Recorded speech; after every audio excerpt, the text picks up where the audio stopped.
Celui qui aime les mythes est en quelque manière philosophe, car le mythe est fait de merveilles.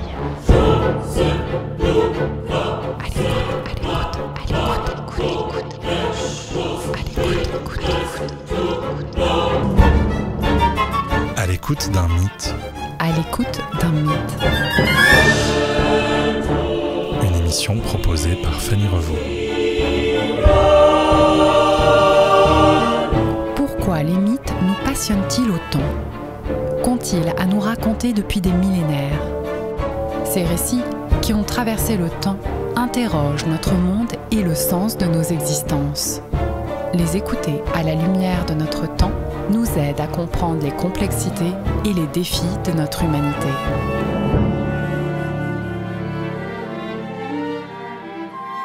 J'accueille Catherine Ben Saïd, psychiatre et psychanalyste, pour des entretiens autour de ces mythes.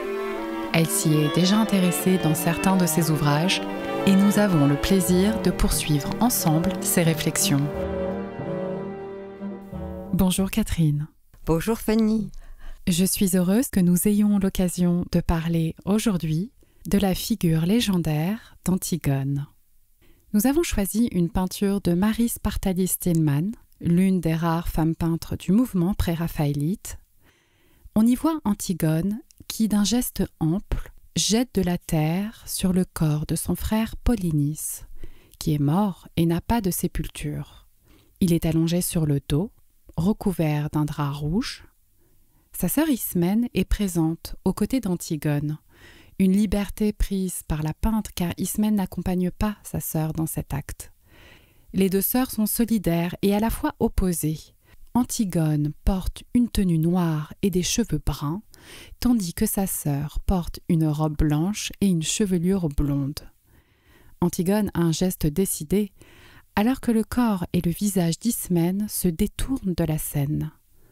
Les oiseaux noirs sont présents, car le corps défunt est exposé à tout vent. Quelle est l'histoire d'Antigone? L'histoire d'Antigone est l'histoire d'une jeune fille qui va s'opposer à la décision de son oncle, Créon, roi de Thèbes, qui est d'interdire pour Polynice, son frère, le frère d'Antigone, des rites funéraires. Et ce que nous voyons sur le tableau, c'est Antigone qui va enfreindre cette loi, recouvrir le corps de Polynice de la terre. Elle savait cette interdiction et elle va à l'encontre de cette décision qu'elle juge injuste, considérant que tout être humain doit être enterré et qu'elle doit se battre, parce que dans ce cas très précis, il s'agit de son frère de sang. Et c'est très important, la lignée de sang pour Antigone. Donc, par cette décision d'enfreindre la loi, Antigone sait qu'elle se met en danger. Est-ce que c'est une véritable décision de la part d'Antigone? Ce n'est pas certain, je dirais que c'est plutôt qu'elle ne peut pas faire autrement. Et c'est là où nous sommes tous et toutes des Antigones, dans ces actions où nous sommes portés à faire quelque chose qui nous est interdit, mais que nous nous sommes donné le devoir d'accomplir néanmoins, car on ne pourrait pas vivre autrement qu'en agissant de la sorte. Et Antigone dit « Je n'ai pas peur de mourir, et la souffrance serait pire de vivre en n'ayant pas permis à mon frère d'avoir une sépulture. Qu'il ne peut pas rester et risquer que son âme puisse errer éternellement. » Antigone et Ismène arrivent à Thèbes après la mort de leurs frères Éthéocle et Polynice. Pourquoi Créon refuse-t-il à Polynice une sépulture? Éthéocle et Polynice sont deux frères. Ils devaient être rois chacun à leur tour. Au bout d'un an, quand Polynice veut revenir pour prendre le pouvoir, Éthéocle lui refuse. Et Éthéocle s'était fait aimer de la cité.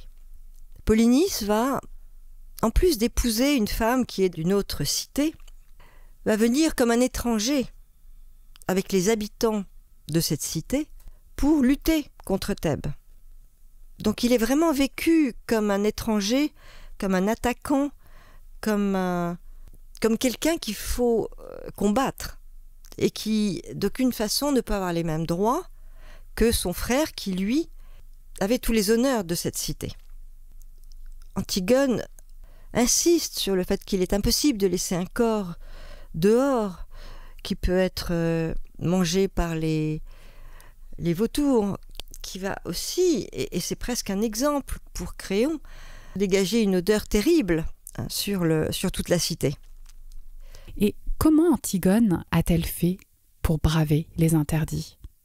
Elle va s'échapper la nuit, et avec ça c'est dans la pièce d'Anouilh, et avec une petite pelle, elle va recouvrir le corps de son frère.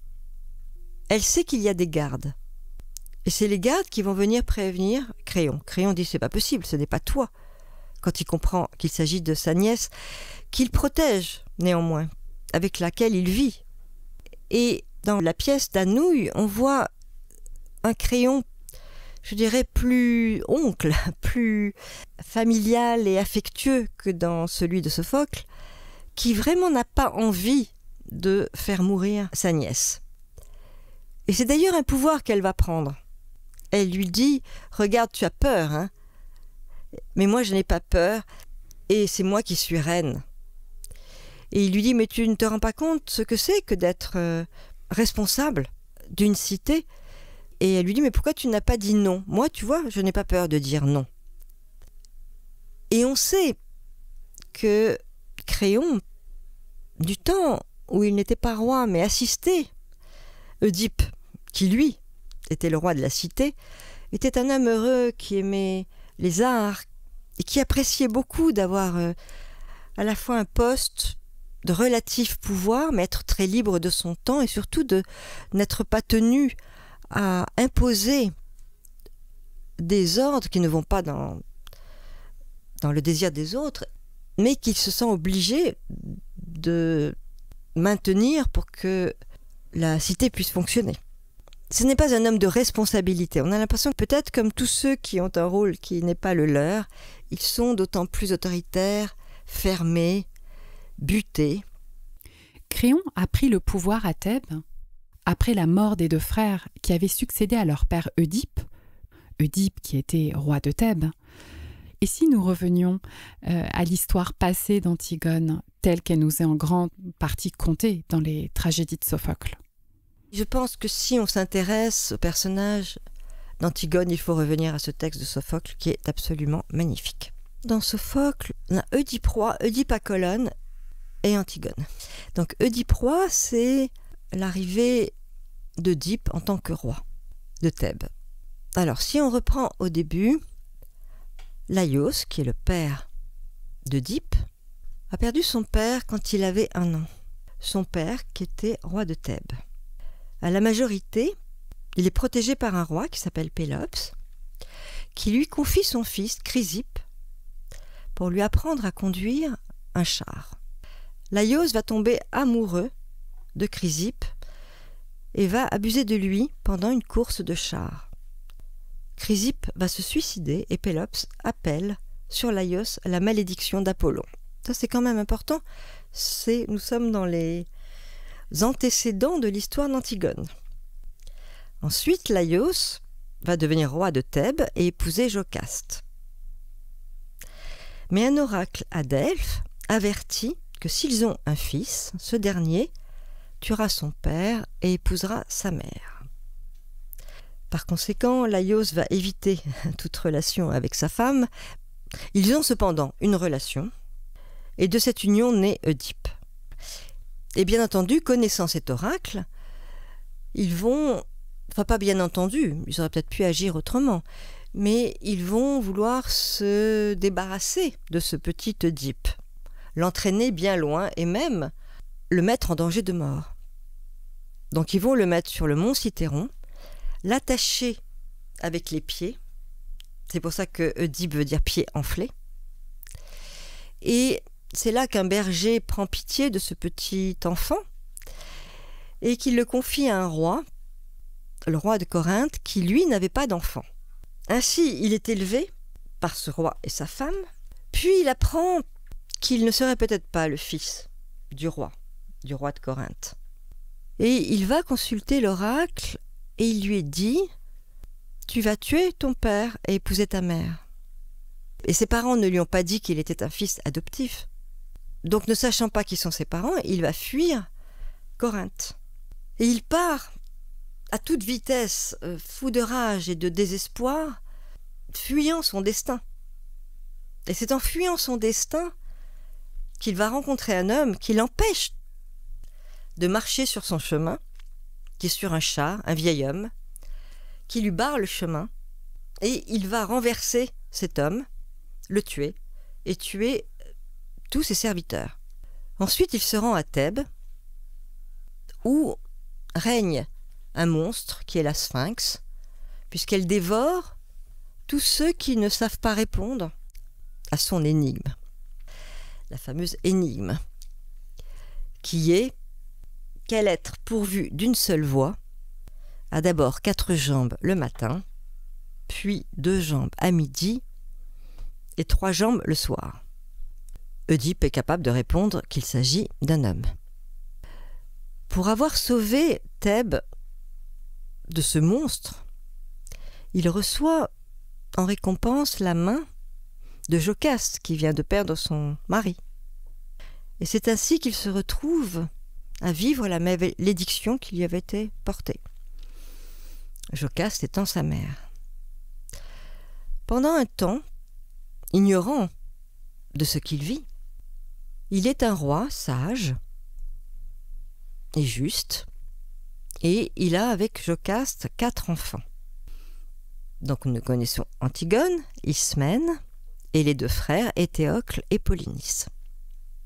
Et puis un jour, se répand un mal étrange sur la ville de Thèbes, et il est dit que la terre est souillée par un meurtre qui n'a pas été résolu, qui est celui de Laïos. Et que si on ne trouve pas le meurtrier, ce mal va continuer à se répandre. Oedipe, totalement innocent jusqu'alors, va être le premier à vouloir savoir qui a fait ce meurtre et veut le punir. Il va appeler Tirésias, notre ami devin, et Tirésias ne veut pas lui parler dans un premier temps. Et Oedipe lui dit: mais comment oses-tu aller à l'encontre du désir du roi et de la cité? Puis il finit par lui dire: puisque tu insistes, je vais te le dire, c'est toi le meurtrier. Oedipe est pris de colère, puis c'est ainsi qu'il va comprendre la malédiction dont il est l'objet, bien malgré lui. Et il ne va cesser de dire et de clamer: je n'ai pas commis un meurtre, je l'ai subi. Et c'est là qu'il va se crever les yeux. Jocaste va se tuer. Et il va partir sur la route, errant, mendiant, aveugle. Sa fille Antigone va le suivre, malgré le désir d'Oedipe au début. Mais elle lui dit: mon père, et ça c'est dans le livre Oedipe sur la route de Bochot, mon père, ton cœur m'appelle. Elle va être son bâton de vieillesse. Elle va avec lui faire un chemin initiatique où ils vont beaucoup se perdre, mais aussi découvrir des lieux et une sagesse. On pourrait dire que c'est un beau chemin initiatique pour Antigone, et que là elle se montre une fille douce, aimante, généreuse, courageuse. Vous aviez évoqué le personnage d'Antigone dans votre livre Libre d'être femme, et voici un passage. Antigone a suivi son père dans sa douloureuse errance. Il demande à sa fille de rester là où sont ses frères, vivre la douceur d'un foyer aimant et d'une maison. Mais Antigone pleure en pensant: Oedipe n'a rien. Il est sur la route sans rien.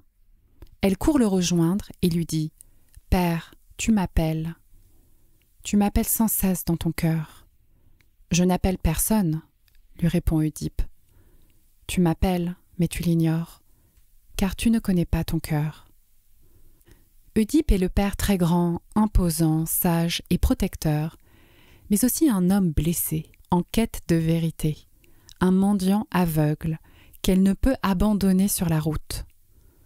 Antigone, bâton de vieillesse de son père, va participer en l'accompagnant dans son chemin initiatique. Ensemble, ils apprendront à se perdre, puis à retrouver la vue, devenir voyants.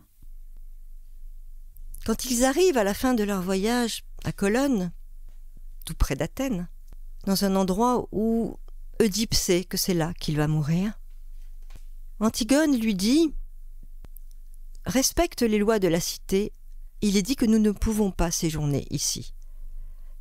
Si c'est ce qui est interdit, agissons ainsi qu'il nous est demandé. » Donc Antigone n'est pas une révoltée permanente contre toutes les lois imposées, loin de là. Et elle sait se montrer extrêmement dentionnée, encore une fois, et très aimante. Oedipe va mourir dans ce lieu, près d'Athènes, où ils vont avoir le soutien de Thésée. Et cela va être très important pour Oedipe, qui va avoir une fin apaisée, et Antigone aussi, qui va assister à cette fin. Ensuite, elle va partir d'Athènes pour aller à Thèbes, avec sa sœur Ismène. Et c'est là qu'on peut comprendre dans quelle situation sont ces deux sœurs, qui ont perdu leurs parents, qui étaient très aimées par leur père, Ismène aussi, et qui sont très proches toutes les deux, Antigone et Ismène, puisqu'elles sont seules au monde maintenant. Et elles sont accueillies par Créon. Mais jusqu'à quel point? Parce qu'au moment où Créon avait été voir Oedipe à Colone, il voulait les emmener et il était pour le moins pas tendre avec Oedipe. D'ailleurs, il l'a été à répétition. Et il a ces phrases, Créon, qui ne sont pas inintéressantes à entendre, pour se venger d'Oedipe qui ne veut pas venir à Thèbes. Il dit « Je vais prendre tes filles, elles sont miennes ». Il dira par la suite aussi, concernant la cité, que les habitants de Thèbes lui appartiennent. Puis quand il parle à son fils, il lui dit « Rien n'est plus important pour un fils que d'obéir à son père ». On voit peu à peu se dessiner le personnage de Créon, un homme d'autorité et de pouvoir. Dans la personnalité de Créon, on voit quelqu'un qui ne donne pas beaucoup d'importance à l'autre en tant que sujet de son désir. Il lui importe de régner, d'imposer la raison d'État, et il le dit souvent, il n'est pas question que ce soit Thèbes qui ait le dernier mot. Il n'est pas question que cette fille également ait le dernier mot. C'est une fille. Si c'était elle qui me donnait la conduite à tenir, ce serait elle le garçon. Et Créon ne veut pas céder devant Antigone. Et en plus, elle vient le déranger dans ses certitudes. C'est-à-dire qu'il y a une démesure chez Antigone. Et c'est une démesure que possédait déjà Oedipe et qui dérange quelqu'un comme Créon, qui veut faire respecter l'ordre public, mais qui n'est pas un créateur, je dirais, qui n'est pas un... qui aurait eu envie d'une vie tranquille, et qui est dérangé par ce qu'il va appeler de l'orgueil, mais qui ne l'est peut-être pas. Parce qu'il va dire à Antigone, « Tu es l'orgueil d'Oedipe. Je l'ai retrouvé au fond de tes yeux, je crois. Le malheur humain, c'est trop peu. L'humain vous gêne aux entournures dans la famille. Il vous faut un tête-à-tête avec le destin et la mort. Tuer votre père, coucher avec votre mère et apprendre tout cela après, avidement, mot par mot. Ces temps sont révolus pour Thèbes. Thèbes a droit maintenant à un prince sans histoire. Moi, je m'appelle seulement Créon. Dieu merci, j'ai mes deux pieds sur terre, mes deux mains enfoncées dans mes poches, et puisque je suis roi, j'ai résolu avec moins d'ambition que ton père, de m'employer tout simplement à rendre l'ordre de ce monde un peu moins absurde, si c'est possible. Les rois ont autre chose à faire que du pathétique personnel, ma petite fille. » Créon ne va pas reculer devant sa décision de donner la mort à Antigone, malgré les injonctions de son fils qui est son fiancé.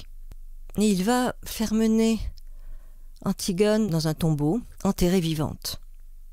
Et son fils, Aimon, va défendre Antigone et oser affronter son père, comment va-t-il tenter de raisonner son père Créon? Que lui dit-il?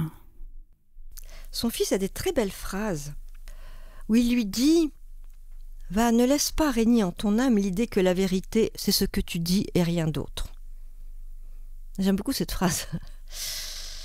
C'est une phrase très sage.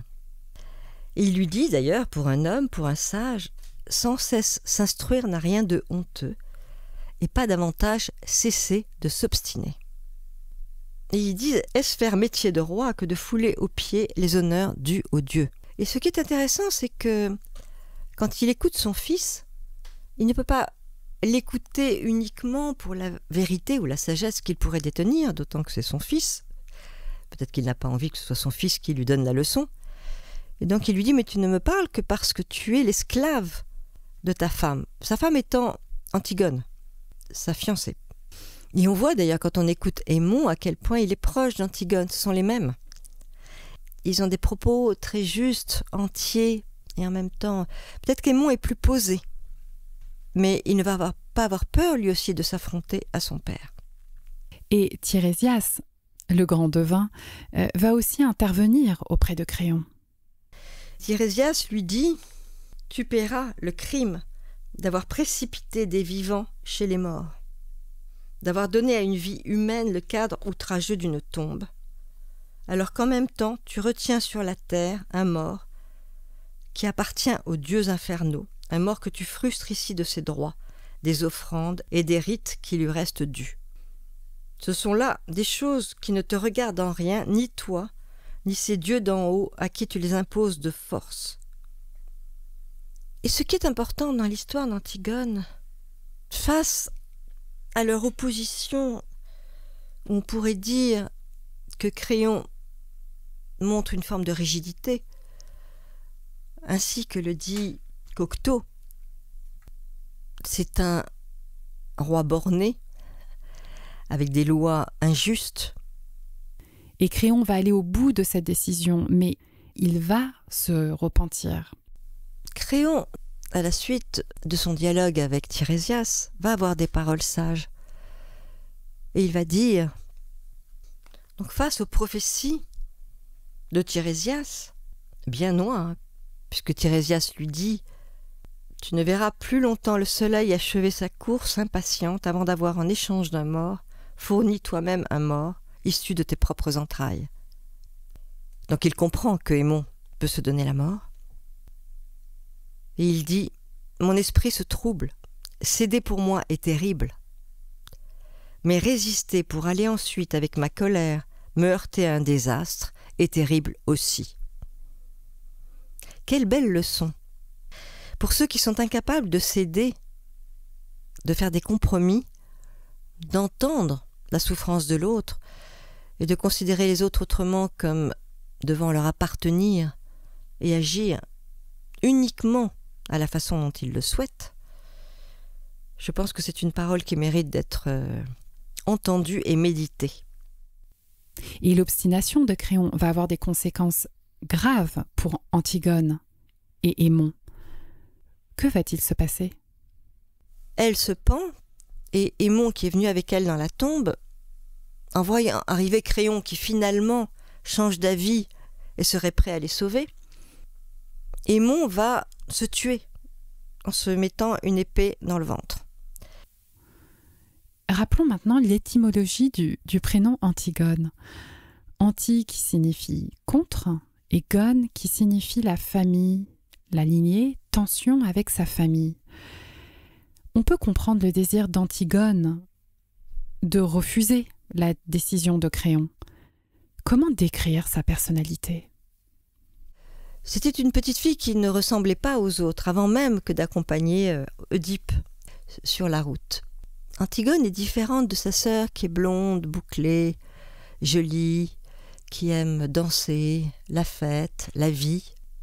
On dit d'elle, face à sa sœur, que c'est une petite maigre, noiraude. La révolte d'Antigone est son identité. C'est une façon d'être au monde dans une forme d'intensité.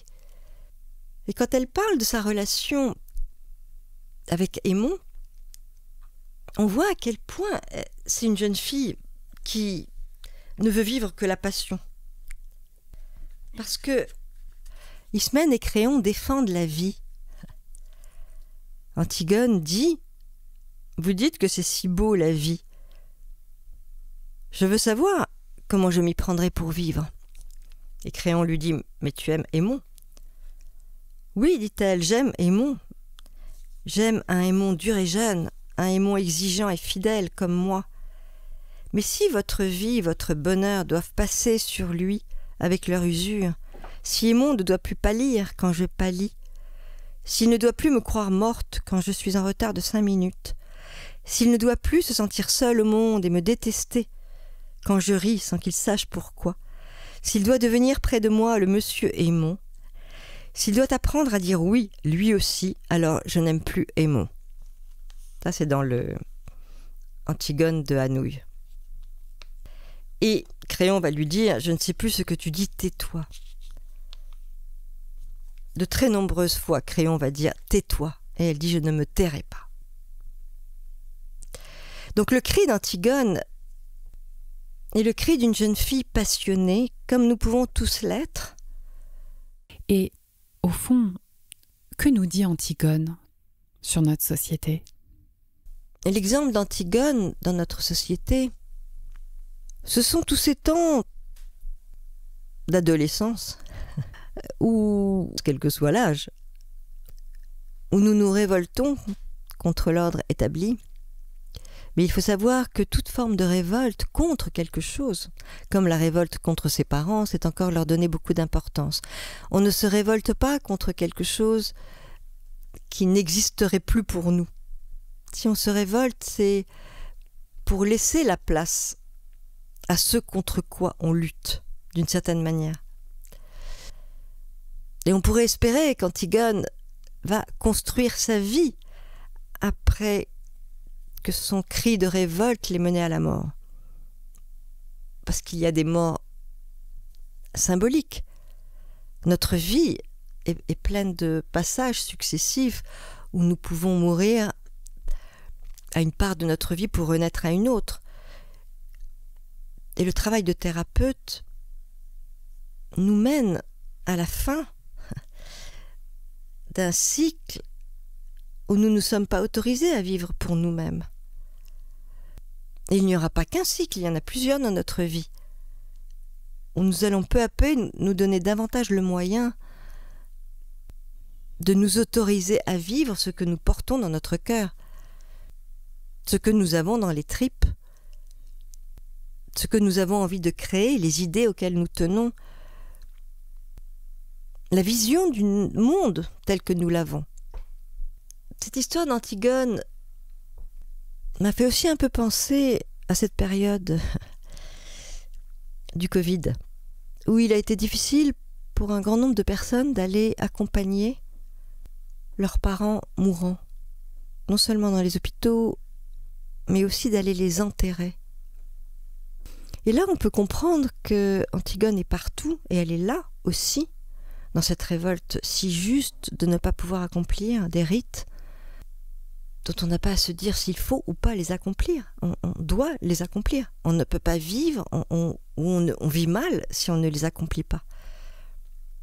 Il y a certainement beaucoup d'actions justes dans notre vie contre lesquelles nous nous battons. Au quotidien, sans même nous en apercevoir. Dans le Antigone de Brecht, il est beaucoup insisté sur la violence d'un régime autoritaire et sur l'idée qu'Antigone, au-delà de parler au nom d'une loi divine, parle au nom de l'être humain.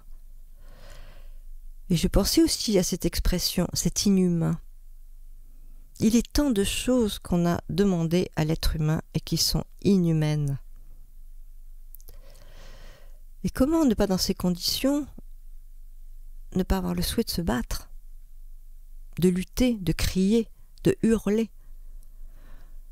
Et là, il ne s'agit pas de folie.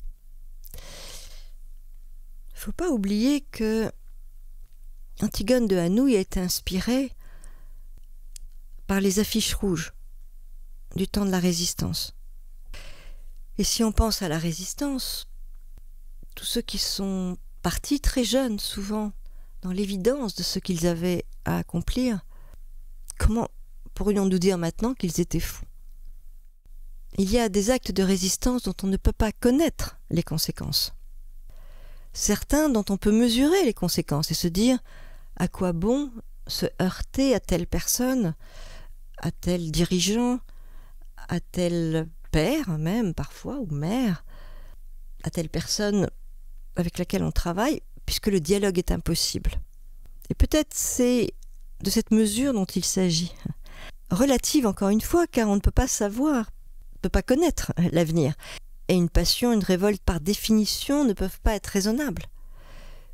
Mais parfois, y mettre de cette sagesse qui empêcherait de tomber dans un autre abus que l'on s'infligerait à soi-même en s'empêchant de vivre sous prétexte que l'on défend une cause qui nous importe plus que la vie. Vous aviez évoqué dans votre livre « Libre d'être femme » le cri d'Antigone. En voici un passage. « Son cri est le nôtre. Il est un temps où chacune a à se rebeller contre une autorité injuste et arbitraire. Antigone refuse d'obéir à celui qu'elle considère comme un tyran. Elle se bat pour sa loi, et autonome, mais ne l'est-elle pas trop? Elle ne se sent pas entendue. Elle n'écoute pas davantage Créon que sa sœur ou son fiancé, ceux qui l'aiment et défendent la vie. Sa parole, au service de ses convictions, n'ouvre pas au dialogue et au compromis, à la nécessaire conciliation entre sa loi, même inspirée par la loi divine, et celle qui permet aux hommes et aux femmes de vivre ensemble. Elle est faite d'une seule pièce. C'est sa force, et c'est ce qui la perdra. Quand nous voulons défendre quelque chose qui nous tient à cœur contre une décision que nous considérons aller à l'encontre de notre vérité ou de ce qui est juste pour nous, de ce qui est essentiel pour nous. Cela peut être dans l'enfance, quand des parents nous imposent de ne pas jouer, de ne pas aller plus loin qu'un périmètre dans lequel on nous poserait, que ce soit un périmètre, un espace, que ce soit une façon de penser, que ce soit une façon d'être obéissant, de suivre la loi telle qu'elle nous est enseignée. Nous avons mille raisons, justement, de nous opposer à la raison. Et celui qui nous impose ces lois qui ne vont pas dans le sens de... On considère que c'est eux qui sont déraisonnables. Et Antigone dit cette phrase. On me traite de folle, mais n'est-ce pas celui qui me traite de folle qui est fou? Et elle dit d'ailleurs dans l'Antigone de Anouilh, elle dit que sa sœur l'a toujours traitée de folle. Antigone va avoir plusieurs face-à-face avec donc son père Oedipe, avec Créon, sa sœur, son fiancé Aimon, et à chaque fois qu'elle se heurte à quelqu'un, on la traite de folle. Antigone est-elle folle? Alors folle, j'ai regardé l'étymologie, ça vient de folis, qui est un ballon gonflé d'air. Et on dit de quelqu'un qui est fou qu'il est extravagant. Alors, sur un plan psychiatrique, c'est avoir des problèmes mentaux. Mais dans le langage courant, c'est justement ne pas écouter la raison. Et c'est amusant le terme gonflé, parce que je me suis dit, on dit de quelqu'un, on dit que cette personne est gonflée, on pourrait le lire d'Antigone. Effectivement, c'est-à-dire d'avoir le courage d'imposer ses opinions. Donc la folie, dans ce cas, c'est aussi agir hors des normes qui nous sont imposées. C'est une façon de concevoir l'amour, puisqu'on dit aussi fou d'amour. C'est une manière d'être libre. Plus on est de fous, plus on rit. Il y a quelque chose dans la raison qui peut nous empêcher de vivre selon notre cœur ou selon nos élans. Et on voit qu'elle défend avec passion sa cause. Mais la révolte, cette passion d'Antigone, est-elle juste ? Cette passion d'Antigone va la mener, cependant, à mourir. Et elle avait devant elle une vie possible, une belle vie possible. Fiancée à Aymon, elle parle beaucoup dans Antigone de Hanouilh de son petit garçon, de celui qu'elle aurait eu avec Aymon. C'est une femme passionnée, ou une jeune fille passionnée, qui est aussi à sa façon autoritaire, parce que, et encore une fois c'est dans le Antigone de Hanouilh, face à sa nourrice qu'il aime profondément, Ismène qui a besoin d'elle, c'est sa sœur qui va être seule au monde. Si Antigone disparaît, son fiancé qui l'aime, elle leur dit oui, mais moi, j'ai choisi de mourir parce que telle est ma cause. On peut s'interroger sur la justesse de cette décision. N'est-il pas important de prendre soin des morts, mais aussi et surtout des vivants ? Et il faut regarder si toute personne qui défend avec passion son point de vue, qui se révolte contre une possible domination, à sa façon ne se soumet pas, par sa propre décision, à une volonté plus grande que la sienne, et subit d'une certaine façon son destin, devenant victime à son tour. Antigone se plaint beaucoup d'être victime quand elle se retrouve dans le cachot. Elle dit beaucoup, sans Hymen, seule, sans personne pour prier pour moi. Et c'est là qu'elle va avoir cette phrase que je trouve importante. Donc Antigone va dire, ça c'est dans le Antigone de Hanouilh, « Ô Aymon, notre petit garçon, je le comprends seulement maintenant combien c'était simple de vivre. » Quand on entend ces derniers mots, c'est triste. Antigone n'a jamais eu envie de mourir au fond. Et elle découvre à la fin que sa vie aurait pu être simple et heureuse. Et en même temps, si elle avait compris tout de suite, il n'y aurait pas eu de tragédie. Donc, il est difficile pour elle d'accéder à ce bonheur. Et d'ailleurs, les différents éclairages sur Antigone montrent bien la complexité de cette personnalité. Il est un autre Antigone que j'aimerais évoquer, c'est celui de Boschot. Et je voudrais aussi insister sur l'importance de l'art dans les mythes. Là, on voit comment une histoire a été créée et Sophocle n'a pas pris une histoire telle qu'elle était, il l'a transformée pour en faire des personnages dont nous pouvons encore maintenant parler. Et c'est bien l'art de ces auteurs de théâtre que nous avons encore beaucoup de plaisir à lire maintenant. Dans le livre de Boschot, Antigone est accompagnée par Clyos, un peintre. Ils ont fait une partie de la route ensemble, avec Oedipe. Ils arrivent à Athènes, et Clyos doit peindre une grotte. Il la peint avec du rouge, et il y montre un combat entre Dieu et un monstre qui s'affrontent. Ce que va dire Antigone est intéressant. Elle dit à son ami Clyos, il s'agit d'un combat, mais ne faudrait-il pas un échange ? Elle aime Dieu qui est le soleil levant, la lumière, mais elle ne trouve pas juste que cette lumière prenne toute la place et finisse par détruire le monstre et l'ombre.